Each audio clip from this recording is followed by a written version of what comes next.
तो दोस्तों आज हम राजस्थान जीके के 25 इम्पोर्टेंट प्रश्नों के बारे में बात करेंगे और ये सभी प्रश्न मोस्ट इम्पोर्टेंट सिलेक्टेड प्रश्न हैं और परीक्षा में आने लायक प्रश्न हैं।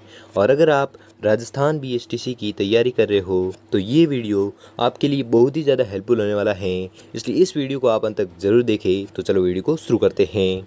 तो आपका पहला सवाल है कि निम्न में से कौन सा तार वाला वाद्य यंत्र नहीं है। मोस्ट इंपोर्टेंट क्वेश्चन है। तो तार वाला वाद्य यंत्र नहीं है, वह है तो वाद्य यंत्र है ताशा। ठीक है, ताशा वह वाद्य यंत्र है जो तार वाला वाद्य यंत्र नहीं है। तो दोस्तों आपको 25% दिए जाएंगे, जिसमें से आपने कितने प्रश्न सही किए हैं वो हमें लास्ट में कमेंट में जरूर बताइए, जिससे कि आपकी प्रिपरेशन होती रहेगी। तो अगला प्रश्न देखते हैं। अगला सवाल है कि राजस्थान संगीत नाटक अकादमी कहाँ पर स्थित है। मोस्ट इंपोर्टेंट क्वेश्चन है और ये प्रश्न बहुत बार एग्जाम पूछा भी गया है, इसलिए इस प्रश्न को आपको रट लेना है कि राजस्थान संगीत नाटक अकादमी कहाँ पर स्थित है। तो ये स्थित है जोधपुर में। अगला सवाल है कि रावण हत्था किसका मुख्य वाद्य यंत्र है। मोस्ट इंपोर्टेंट क्वेश्चन है। तो ये मुख्य वाद्य यंत्र है भोपा का। ठीक है, भोपा का मुख्य वाद्य यंत्र है कौन सा, रावण हत्था। अगला सवाल है कि इंडोनी लोकगीत गाया जाता है। मोस्ट इंपोर्टेंट क्वेश्चन है। तो इंडोनी लोकगीत गाया जाता है तो किसके द्वारा गाया जाता है। तो ये लोकगीत गाया जाता है महिलाओं द्वारा कुएं से पानी लेने जाते समय ये गीत गाया जाता है, कौन सा, इंडोनी लोकगीत। अगला सवाल है कि पटेलिया, लालर, मूमल और बिछियों है। मोस्ट इंपोर्टेंट क्वेश्चन है। इसमें से एक भी आपसे पूछा जा सकता है कि पटेलिया, लालर, मूमल या बिछिया है तो क्या है, तो आपको याद रखना है। तो ये जो है ये है राजस्थानी लोकगीत है। ठीक है, ये चारों जो है ये राजस्थानी लोकगीत है। अगला सवाल है कि पंडित जसराज खालिस्तान गायकी से संबंधित है। मोस्ट इंपोर्टेंट क्वेश्चन है। ऐसे भी प्रश्न बहुत बार एग्जाम पूछे जाते हैं कि पंडित जसराज खालिस्तान गायकी से संबंधित है, तो ये संबंधित है ख्याल गायकी से। ठीक है, ख्याल गायकी से संबंधित है। अगला सवाल है कि निम्नलिखित में से कौन सा सुशीर वाद्य है। तो वह वाद्य कौन सा है जो सुशीर वाद्य है, तो वह है सतारा। ठीक है, सतारा जो है वह सुशीर वाद्य है। अगला सवाल है कि जहूर खान किस लोक वाद्य से संबंधित है। मोस्ट इंपोर्टेंट क्वेश्चन है। ऐसे भी प्रश्न बहुत बार एग्जाम पूछे जाते हैं कि जहूर खान किस लोक वाद्य से संबंधित है, तो ये संबंधित है भपंग लोक वाद्य से। ठीक है। अगला सवाल है कि मोरचंग है। मोस्ट इंपोर्टेंट क्वेश्चन है। तो मोरचंग क्या है वो आपको याद रखना है। मोरचंग एक सुशीर वाद्य है। ठीक है। अगला सवाल है कि देवनारायण जी की फड़ के वाचन के साथ किस वाद्य यंत्र का प्रयोग किया जाता है। मोस्ट इंपोर्टेंट क्वेश्चन है। ये भी प्रश्न बहुत बार एग्जाम पूछा गया है, इसलिए इस प्रश्न को भी आपको रट लेना है कि देवनारायण जी की फड़ के वाचन के साथ किस वाद्य यंत्र का प्रयोग किया जाता है। तो यह प्रयोग किया जाता है किसका, तो आपको याद रखना है इसका प्रयोग किया जाता है जंतर का। ठीक है, जंतर का प्रयोग किया जाता है। कब किया जाता है, तो देवनारायण जी की फड़ के वाचन के साथ है जो जंतर का प्रयोग किया जाता है। अगला सवाल है कि हिंदुस्तानी वादन की ख्याल शैली के जयपुर घराना के प्रवर्तक कौन थे। मोस्ट इंपोर्टेंट क्वेश्चन है। क्या प्रश्न वापस से पढ़ो एक बार कि हिंदुस्तानी वादन की ख्याल शैली के जयपुर घराने के प्रवर्तक कौन थे। तो इसके जो प्रवर्तक थे वह थे मनरंग। ठीक है, मनरंग इसके प्रवर्तक थे। अगला सवाल है कि किसे वागड़ की मीरा भी कहा जाता है। मोस्ट इंपोर्टेंट क्वेश्चन है और ये प्रश्न बहुत बार एग्जाम पूछा गया है, और इस प्रश्न का कितने लोगों ने सही आंसर दिया वो हमें कमेंट में जरूर बताएं, क्योंकि ये बहुत बार एग्जाम पूछा भी गया है और हमेशा ये प्रश्न, ज़्यादातर प्रश्न ये रिपीट भी होता है। ठीक है, इसलिए इस प्रश्न को भी आपको कुछ भी करके याद कर लेना, रट लेना, आपके माइंड में सेट कर लेना है कि किसे वागड़ की मीरा भी कहा जाता है। तो वागड़ की मीरा जो कहते हैं वो कहते हैं किसे, तो गौरी बाई को कहते हैं। अगला सवाल है कि निम्नलिखित में से कौन सा वाद्य यंत्र वाद्य नहीं है। कौन सा वाद्य यंत्र है जो नहीं सॉरी कौन सा यंत्र है जो वाद्य नहीं है, वो आपको बताना है। तो वह यंत्र है अलगोजा। ठीक है, अलगोजा वह यंत्र है जो वाद्य यंत्र नहीं है।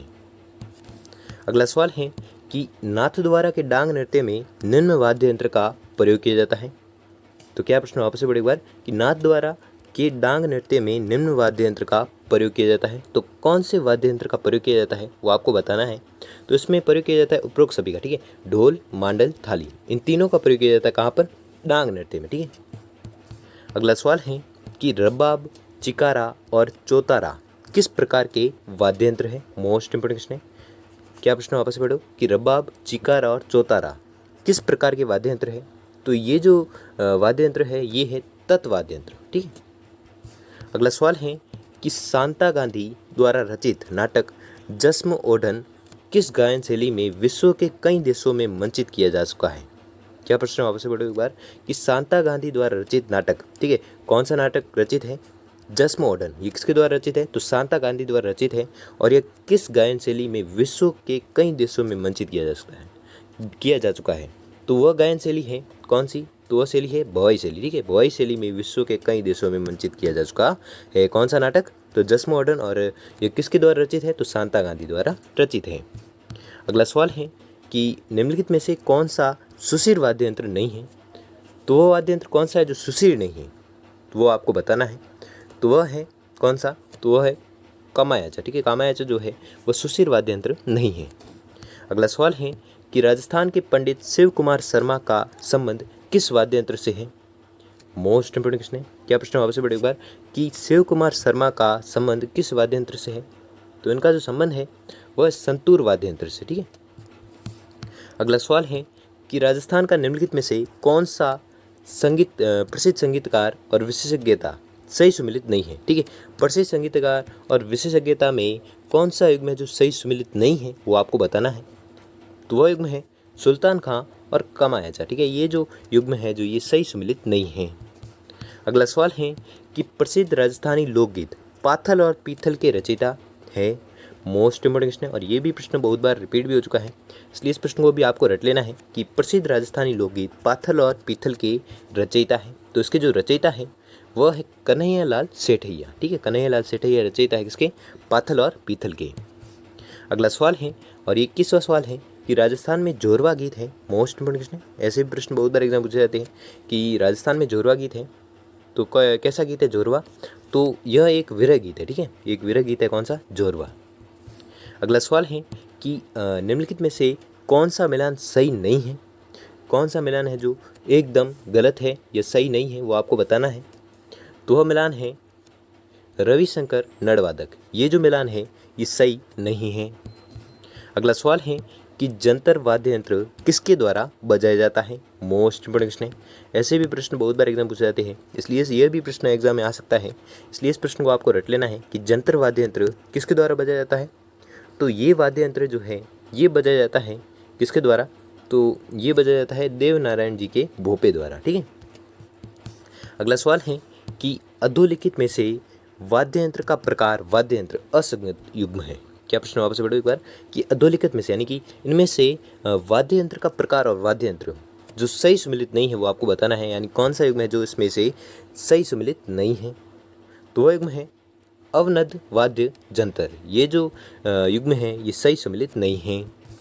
अगला सवाल है और ये आज का अंतिम सवाल है कि निम्न प्रसिद्ध गजल गायकों में से कौन राजस्थान से संबंधित है? मोस्ट इंपोर्टेंट क्वेश्चन है। क्या प्रश्न आपसे पढ़े एक बार कि निम्न प्रसिद्ध गजल गायकों में से कौन राजस्थान से संबंधित है?